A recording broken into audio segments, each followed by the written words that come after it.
just in terms of my experience in working in natural disasters with people like Regan, on our marae, with my iwi, in terms of recovery planning and going forward, a lot of emphasis was on infrastructure, on buildings, on the important sources of energy that we need to have a city and homes running. And what has been lost in that, I felt, for Māori was the cultural aspect of recovery. And so what is important about culture is how we identify as people and whether we feel we belong and how strongly our connections are to the places and for me, for whakapapa. So I wanted to talk about that today because with COVID, 10 years later, after an earthquake and looking at the recovery planning that happened there, in COVID, I feel with the pandemic response, there's a similar thing going on. Culture is being forgotten. And so we must, of course, it's very important we look at health, our social well-being, and these factors are very important. Part of that is housing, our buildings, our communities, and our connectedness to those buildings. Hasn't the pandemic showed us all about the importance of social connection and what happens when we are required to not be so socially connected? So in all of that, when we're trying to rebuild and come back and regenerate, reconnect from this recent 3 months of effect of the pandemic, I've felt that, gosh, this is another impact on Māori culture and Māori identity and belonging. So I wanted to talk about culture as the missing link here, because for my father being born and raised here in the South Island, our connection to the place where he was born, which is on the Banks Peninsula, goes back 21 generations. Not having always lived there, but certainly the little place at Little River on the Banks Peninsula, we've lived there since the late 1800s, 1868 to be exact. So that connection is really important to me, and the same goes for my mum, being brought up in a rural location on the pa, where they've had to build their own whare and marae and homes. And so their stories and what was special about the essence and vitality of their community and homes is so significant. So that's a little bit of an introduction, I hope, to this. I'm going to share PowerPoint photos mostly with you now, and just wait for that to come on, and talk about the essence of identity and our culture. I don't know if that's working. I had it going before. Here we go. Share that.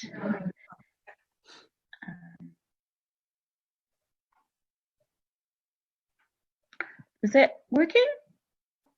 Yep. Great. So, the essence of culture can begin with our whenua. And when we talk about mana whenua, this is a photo in North Otago, where my ancestors or tūpuna fled to just before Te Rauparaha was coming south to take his revenge for some attacks on his chieftainship and his relations. So we lived in Pūrakonui for a good 50 years. Mana whenua, or the essence of the whenua and our relationship with place, is so important. We draw on the mountain in the background, Mapo or Mapo, and there's a beautiful estuary that is very significant to the people who lived in that time. The next essence and vitality that we're looking at is when they returned from North Otago. This is a photo of Diamond Harbour where I lived, or Littleton Harbour, and looking out towards the heads. And the next importance of our identity is the Moana, or the sea and the ocean. So Mana Moana represents to us all of the resources, the natural resources in the water, along the coastline, and the vitality of those is so essential to our identity and belonging. And Littleton Harbour, or the whole of the Banks Peninsula, has been stripped of its forestry now, but back then in the 1860s, it was noted by those who were coming in on the ships from England, from France, that the din in all of the harbours on the Banks Peninsula was so noisy. The forest was teeming full of birds. So the bird song and chatter was just absolutely vital and a wonderful source of kai, but also identity. Our next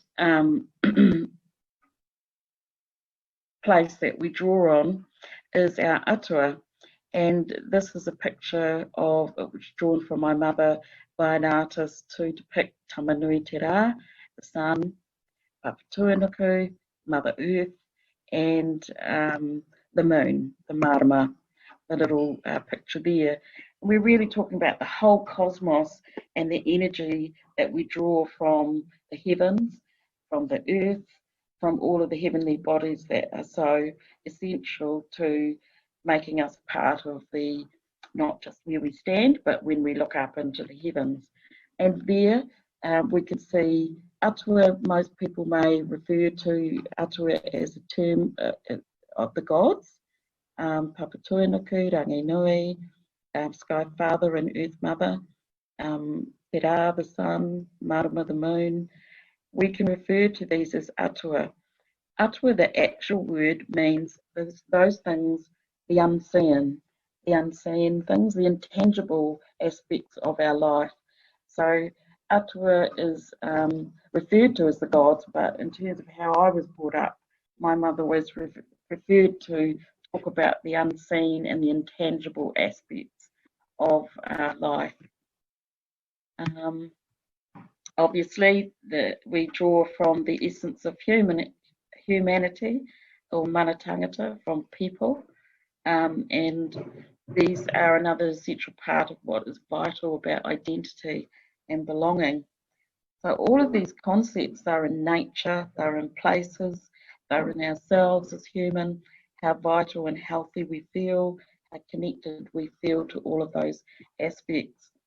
Another part that we start to go to next is when we're looking at the concepts of whare, or a structure, a building, we can also refer to whare tangata, and in one sense whare tangata means the human reproductive system, but it also means, sorry about that, whare tangata is the house of the people. It's the sacred spaces of creation where humanity is created. It's the four corners of the universe. That structure that you can see there with the trees and what they have created, a doorway, a window, a place for birds to be a part of that structure, all is fronting the ngahere, or the bush, or the living things created by Tāne Mahuta, another Atua. And whare tangata is, yes, it symbolises the womb, our first beginnings, but it also symbolises the earth and the sacred spaces of creation. And if we can imagine us as humans, and my people, my ancestors, starting to draw on nature to create structures, just as this artist did for my mother when she was trying to explain to him that the forest is a whare, nature is a whare, the universe is a whare.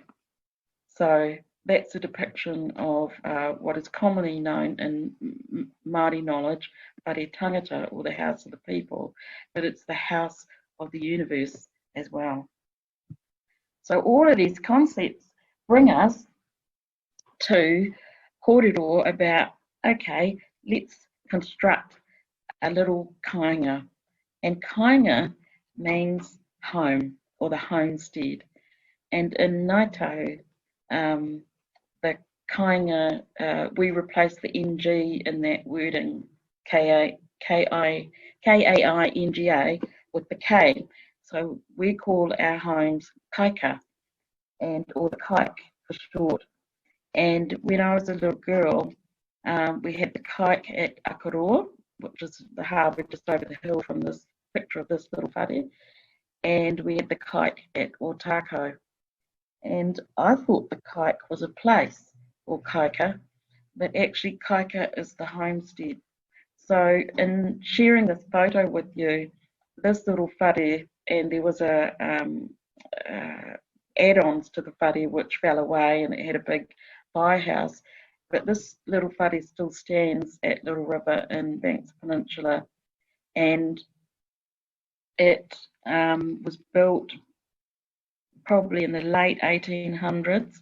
My grandfather was born in 1889, and his parents managed to get some finances and money to help to build a whare, and they built, his parents, my great-grandparents, built a whare there to house their children. They had 5 children, and the family and successive, or another generation, my father's generation, lived there as well. That house still stands, and like a lot of our marae and whare, they stand, and I asked my mum, why do they not pull the houses down? And why do some of our marae look like they really need a lot of work and done to them, and they've got lots of cobwebs and the paint's falling away? And she said, well, the old people believe that our homes and our houses sometimes, they need to die a natural death. So they let them stand and just die if once they've moved out and moved on. This house was condemned in 1937 after the Native Housing Commissioner went round. It was still in good nick. It was built out of tōtara wood, all of the wood milled off the Banks Peninsula, and Native Housing Commissioner went to all of the Māori reserves around the country in the mid to late 1930s because they were concerned about poverty on the reserves, and maybe their houses needed improvements. So when the Commissioner travelled to our little reserve in Little River on the Banks Peninsula on July the 17th, 1937, there was no one home. So he left a note saying that given the state of the house, and he'd done a bit of research on my family, they felt it was not economical to loan our family money to improve the whare, and so they suggested that my father's family should move to another reserve just north of Christchurch, which was closer to the city, and it would be more economical. So because of the poverty on the reserve at Little River at Whenua, many of the houses were condemned, and they still stand to this day in this sorry state. But we love our little whare, and it's a kāinga that's very important to us. And while we can see the physical structure and how dilapidated it is, and the cows get in there, our hopes are to restore it and rebuild it, so that our community and its vitality and the essence of having people live in the community returns.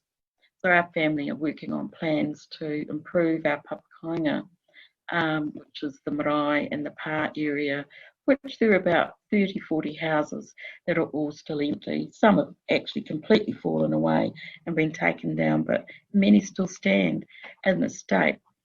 But if we go back to these concepts of how would we want a whare to be, and looking forward now, what will we draw on from our culture to rebuild? And I want to have this kōrero with you now, I suppose, to start to share. How do we draw on these concepts of how do we make a whare or a kāinga a good place to occupy as human beings? Obviously, you need toilets, bathroom, kitchen, but what is the essence that we're really trying to draw on, and the concepts of our atuatanga, our moana, our whenua, to help us to think about what's most important to us in a whare. So those are the things I sort of want to start off with, and if you have any questions, please interrupt and fire ahead. I'll take us off the sharing and we can go back there. So, any questions? Well, thank you very much, Mauri. That was really beautiful. Any questions, people? Trying to get back to you all. Okay, I think we're getting better here. There we go. Any questions? Sorry.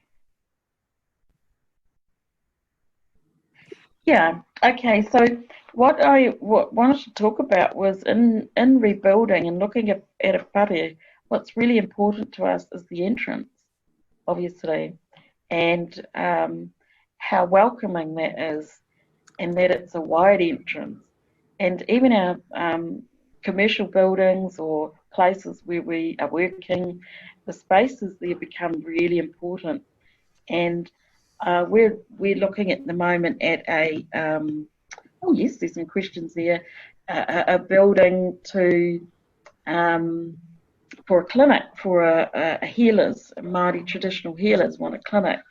So we're talking about things like when people come in, they bring their energy with them that we've just talked about, and their mauri, their essence and vitality comes with them. And so we have to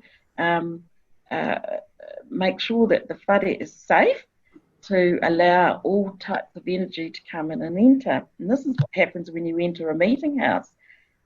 You come in peace, and you come in with the spirit of wanting to engage and interact. We as the host bring our guests in, and they come in peace. We introduce each other and welcome each other. Many Māori homes, there'll be a little bit of a I often used to go and visit people with my parents as children. My dad would be welcomed by the head of the house, of the host, and he would reply. So we were having like this little mini pōwhiri inside the home, and that would be done in a certain part of the house. Afterwards, to acknowledge that you'd come in as tapu, you'd go to food part of the house to make everybody noa, or not tapu, so you can become part of the household. All of these types of entrances and doorways and spaces are invisible to us, just like the atua, but they're very real to a Māori home occupant. We've got two questions. One Yep. from Sophie, but Sophie's audio may not be working. Do you want to try for Sophie? Yeah, kia ora. Can you hear me? Kia ora, yeah. Oh, it's working. Gorgeous. Kia ora, Māori. I just wanted to, it was really beautiful. My name's Sophie Jeremy. No, it says it. I'm at the Vogelmorn Community Centre. Kia ora. Kia ora. My sister lived in Little River for a while, and she's gone back to Australia. And my brother has a vineyard up in Waitaki Valley. So you're yeah, I know who you are, and it's really nice. Really. I was born in Wanaka, so I'm really connected to where you are. It's beautiful. And I was interested in the generational gap. You described that your grandmother, I think, said that she thought the decay was the better thing for the building, and I missed the point at which you said you decided you wanted to perhaps restore it. Can you explain that a bit more? Yes, so in 1868, or with the Ngāi Tahu treaty negotiations, the whole Banks Peninsula was negotiated, and in return for that, Māori who lived on the peninsula were allotted to reserves, which was Little River, Akaroa, Littleton, and a little bay just around the harbour from Littleton. So 4 reserves were set aside of about 300 acres each. So in total, in return for the 50,000 hectares of the Banks Peninsula, Māori were moved, or agreed to move on to these little reserves. That happened in 1868. And so you're moving off very traditional style living in small valleys and spread right across the peninsula onto reserve sites. So they would build paths, and with coming to a more modern lifestyle, you would be loaned money, so you could build some houses. And the little reserve in Little River had 150 or so people in the start, and each family was allotted about, we've got a 2.3 hectares of land of the total reserve. So there might have been 14 or 15 families. They each get their reserve, and you can build a little house there. So probably between 1868 and 1890, they would have been building the house. And then my grandfather was born in 1889. So he lived there. So we had 2 generations coming from Pūrākau Nui in North Otago. My great-grandfather would have been about 16, 17, and he moved back to Little River, where he had to show ancestral connection to the native land court, and he could, to Little River, and he was allotted those hectares through his mother's whakapapa. So he married into another family woman from Little River, and they had their 5 children. And those children married, 2 were girls, and others, the brothers, all married into families from Little River. And my grandfather stayed in the house with his wife and children, of which they had 9 children in that little house. And so hence they had to build add-ons. They did build add-ons, and they had an orchard on the property. Then,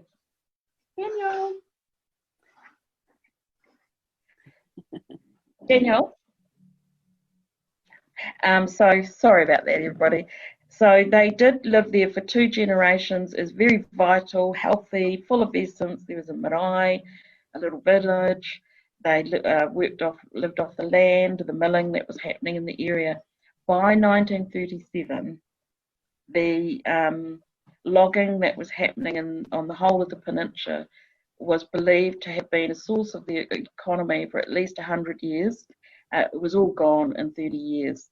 So the economy was devastated much sooner than they had planned for it to happen.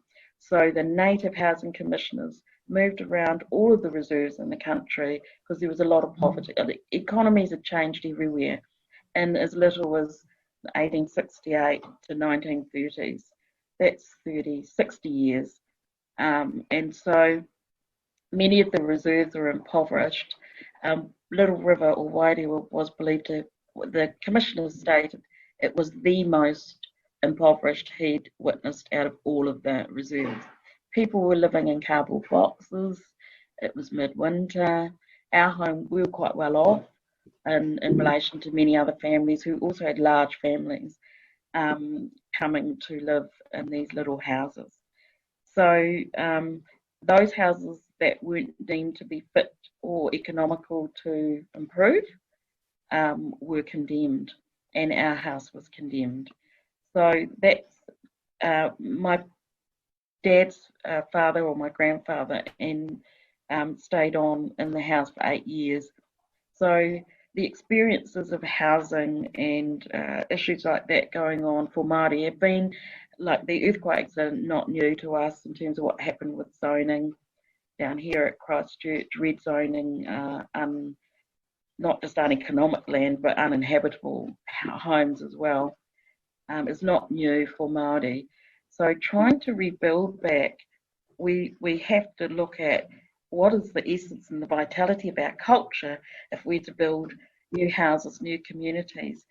And some of the options we get, they're pretty plain and not really our style. I mean, you can see that little house, that's not really a house. I mean, we'd all love a big palatial mansion, but when you walk into the house, the entrance is straight into a lounge. There's 2 little bedrooms off to the side, and the kitchen was the lean-to that they added on out the back. So it was pretty basic.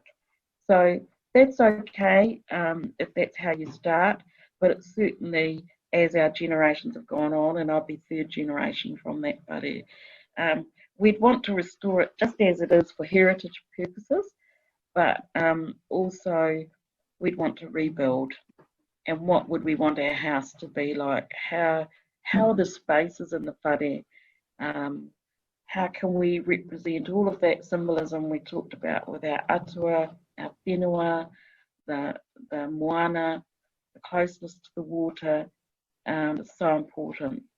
And with ancestral houses like marae, meeting houses, they embody the ancestor that it's named after. So the houses have arms, they have eyes, they have a waha or a mouth, which is the entrance. They have a long drive coming up to it so that people coming on to the whare are welcomed appropriately, and we know when they're coming and how to welcome them. So we try to figure out how can we use these concepts to excite Māori minds and communities and families to feel like their home is part of a hub, and home is part of a pā. We call it a pā. A modern thing would be a hub, I suppose, or a cluster. So in many meetings that we've had as Ngāi families to think about home design and community design, little papakainga, urban papakainga, we're having these types of discussions. Consider the community as much as the house itself, and what is important to us.